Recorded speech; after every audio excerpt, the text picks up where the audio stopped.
যারা কমপ্লিট জাহান্নামী, এরা আমাদের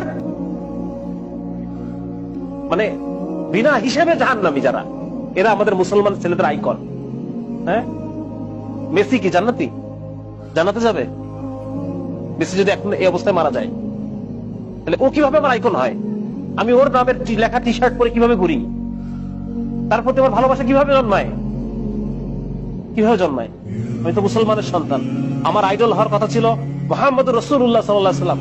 আমার আইডল হওয়ার কথা ছিল আবু বকর, ওমর, খালিদ ইবনে ওয়ালিদ, মুহাম্মদ বিন কাসিম, হ্যাঁ, মাহমুদ গজনবী, এরা আমাদের আইডল হওয়ার কথা ছিল। আজকে আমাদের আইডল কারা? যারা বিনা হিসেবে জাহান্নামী। আমি কি মুসলমানের সন্তান না? আমি পড়ি নাই কালেমা লা ইলাহা ইল্লাল্লাহ মুহাম্মাদুর রাসূলুল্লাহ?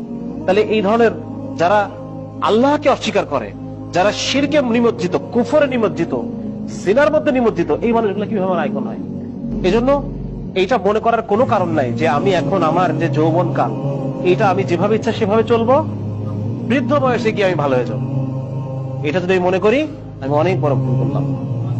আমাকে এই দুনিয়া থেকে যে কোনো সময় চলে যাওয়া লাগবে। আমি যে কোনো সময় এই দুনিয়া থেকে যে কোনো সময় চলে যাবো।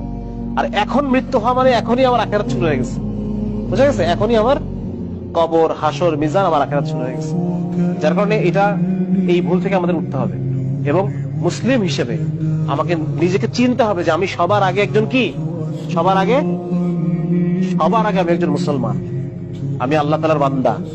আর বান্দা মানে আমাকে আল্লাহ তাআলার প্রত্যেকটা হুকুম ফুলফিল করতে হবে, আল্লাহর আদেশগুলো আমার মানতে হবে।